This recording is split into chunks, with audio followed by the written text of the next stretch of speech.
राजे शिवछत्रपती राजे संभाजी यांच्या जन्मदिवस घेऊन भारतातील सर्व महामानव यांना वंदन करून सन्माननीय व्यासपीठ आणि संघाध्यक्ष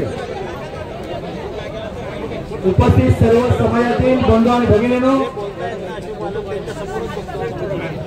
आज बऱ्याच वर्षाने कुणबी समाजोन्नती संघाने समाजाला हात दिली आणि त्याला प्रतिसाद द्यायचा म्हणून तुम्ही आज या मुंबापुरीमध्ये आझाद मैदानात मोठ्या संख्येने उपस्थित झाला। आपल्याला काय गरज होती? आज येथे आपण कुणबी समाजाचा जय जयकार करतोय। आज आपण आपलं आरक्षण वाचावं म्हणून इथे आलोय। आम्ही सरकारकडे काही मागायला आलो नाही, जे आमचं आहे ते आम्हाला निदान तेवढं तरी राहू दे हे सांगण्यासाठी आलोय। बऱ्याच जणांनी बऱ्याच वक्त्यांनी म्हटलंय की मी पुन्हा काय म्हणणार नाही, परंतु एक सांगतो, हे जे मराठे कुणब्यांचं सरसकट दाखला मागून ओबीसीच्या आरक्षणामध्ये घुसायला बघताय, हे त्या मराठ्यांचं कारस्थान नाही आहे, हे राजकर्त्यांचं कारस्थान आहे, सरकारचं कारस्थान आहे, हे शासनाचं कारस्थान आहे, आपण समजून घेतलं पाहिजे। आपल्याला संपूर्ण आरक्षणातून नामशेष करण्याचा प्रकार आहे।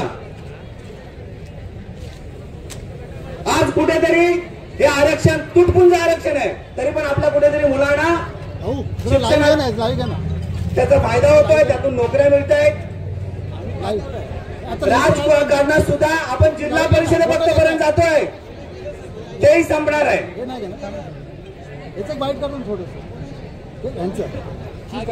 वास्तविक आपण हा शांततेचा पहिला मोर्चा आहे म्हणून, शांततेचं पाऊल म्हणून संघाने पुकारलं की लोकशाहीच्या मार्गाने आपल्याला आंदोलन करायचं आहे।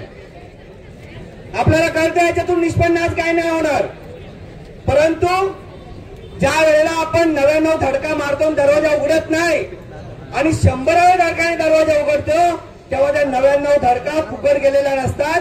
त्या 99 वेळा त्याला धक्का मारला म्हणून 100व्या धडकेने दरवाजा उघडला, हे आपल्याला विसरून चालणार नाही। काय झालंय?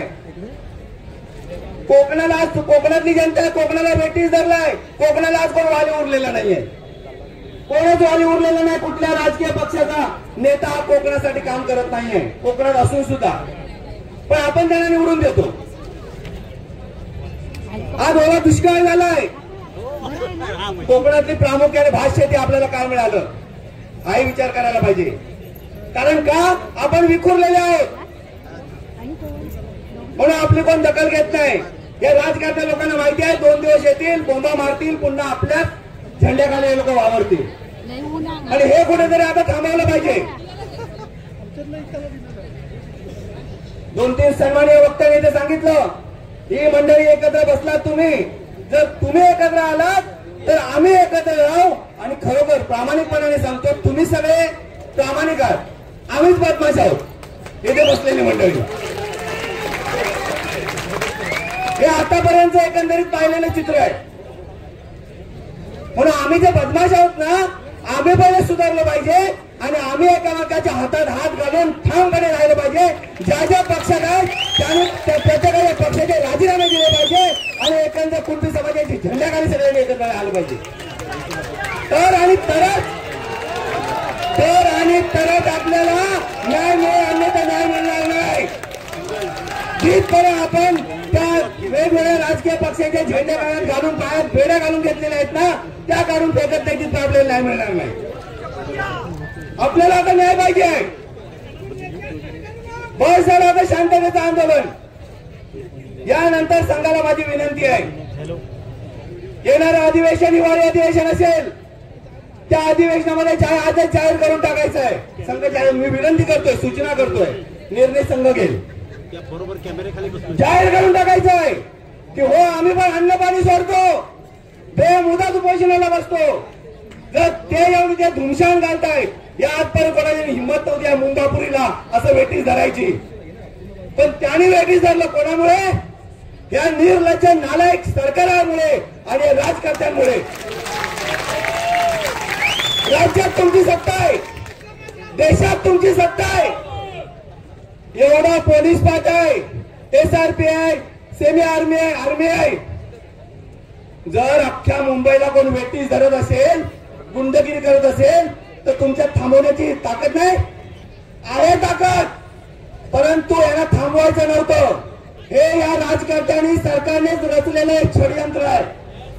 आपल्या घरात त्याला पाचच्या दाराने घुसवून आपल्या ताटातलं असलेलं खायला लावणारे सरकारी राजकर्ते नालायक लोक आहेत.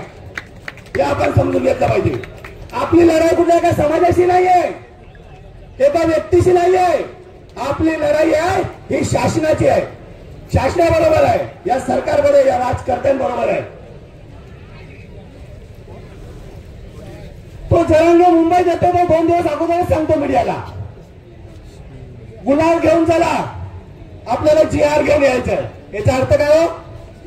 हे सगळं पहिलं ठरलेलं होतं, GR पहिला काढलेला होता. फक्त त्याला इथे येऊन हायदोस घालायचा होता. हायदोस घालायला देऊ म्हणजे दिलं सरकारने, आणि त्यानंतर मराठ्यांनी आमच्यावरती दबाव टाकला, म्हणून त्यांना आम्ही GR दिला.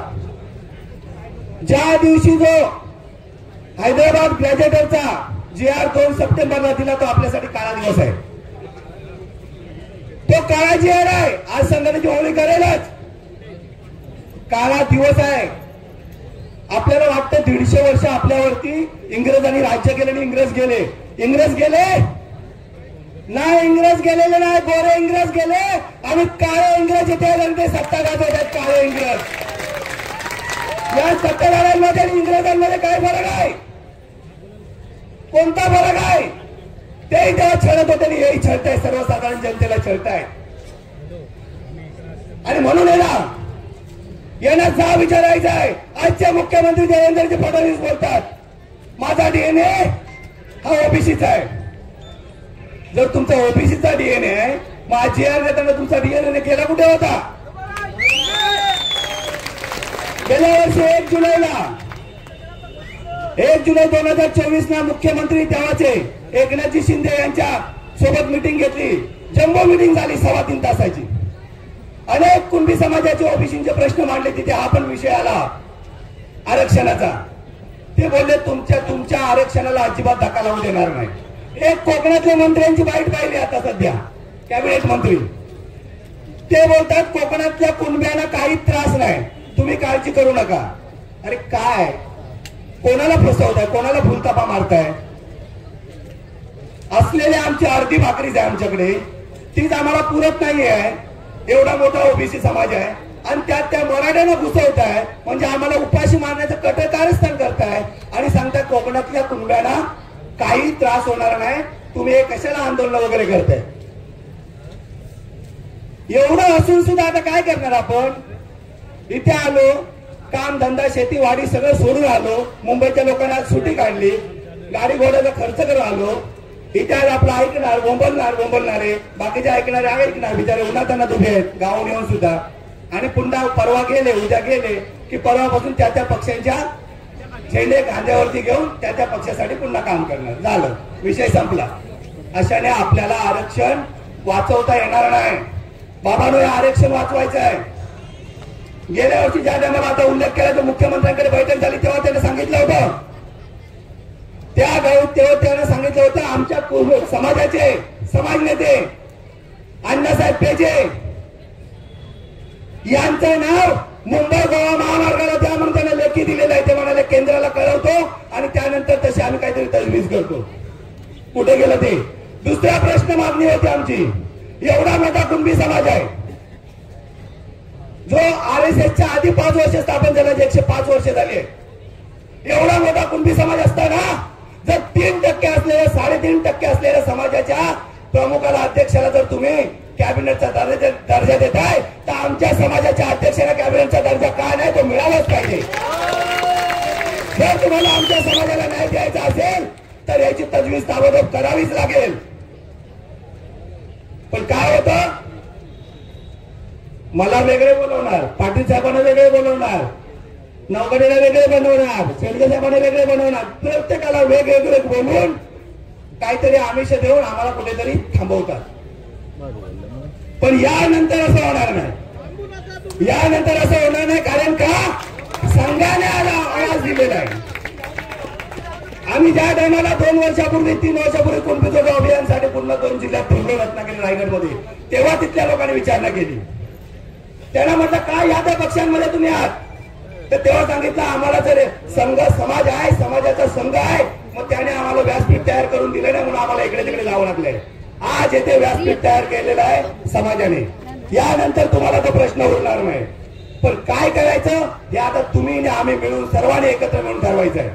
येणाऱ्या ज्या निवडणुका आहेत, स्थानिक स्वराज्य संस्थांच्या निवडणुका आहेत, शासन कधी हलतं माहितीये का? ते कधी आपली दखल घेतात ज्या वेळेला त्यांची खुर्ची ही डळमळीत होताना दिसते, तेव्हा तुमची दखल घेतात, अन्यथा तुमची दखल घेणार नाही. असे किती आणखी लाखाचे मोर्चे काढा. त्या मराठ्याने पण 54 मोर्चे काढले होते की त्यांची दखल घेतली नाही. पण जेव्हा रस्त्यावर उतरून तोडफोड जाळपोळ केला आणि सरकारची खुर्ची हलवण्याचा प्रयत्न केला, तेव्हा त्यांची दखल घेतली गेली. आपल्याला या गोष्टीचा आता विचार करावा लागणार आहे. बहुत झाला शांततेने. हा आम्ही कुणबी समाज आहोत, आमचं काम शेतीचं आहे, आम्ही शेतकरी आहोत. आमची आई बहीण बायको मुलं आमची शेतात काम करतायत, त्यांची करतात का? नाही करत. आमचीच करतात का? आमचं नातं ह्या जमिनीशी आमचं नातं जुळलेलं आहे आणि म्हणून आम्ही जे करतोय. परंतु याच्यानंतर मात्र एक लक्षात ठेवा, जशाच तसं उत्तर द्यायला आपण पण तेवढेच ताकदीने उतरलो पाहिजे आणि आपण पण तेवढेच जिद्दी बनलो पाहिजे. बस झालं, आतापर्यंत झालं तेवढं. म्हणून मी जाता जाता सांगतो, माझी तुम्हाला सर्वांना नम्र विनंती आहे. आम्ही सगळे, मला तुम्ही आता कोणीतरी एका समाज बांधवाने शपथ द्या आम्हाला सगळ्यांना, यानंतर हातात हात घ्या, जो कोण हात तोडेल त्याला समाज त्याच्या तंगडा तोडेल, असं तुम्ही तुमच्यातून आवाहन करा. आम्ही एकत्र बसायला तयार आहे, एकत्र वागायला तयार आहे. एवढंच बोलतो ना, इथे थांबतो. जय श्रीकृष्ण, जय कुणबी. धन्यवाद धन्यवाद. या ठिकाणी